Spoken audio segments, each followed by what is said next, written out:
10 мектеп лицейінің 11 сынып оқушысымын.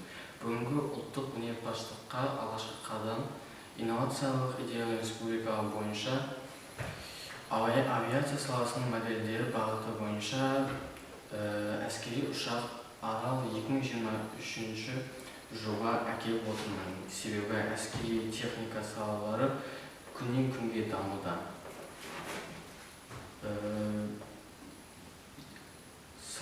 Негізгі идея самолеттің қашықтан адамсыз жұмыс атқаруы. Бұл адамдарды құтқаруға және қалаларды, жерді бүкіл аспаннан қарауға көмектеседі. Енді самолетіміздің жұмысына қараймыз. Ол аталады. Бұл ультразвуковой приемник, ол алдындағы белгілі бір объекті таниды. Ол қауіпті болса, оны жоя алады. Және ол жүре алады.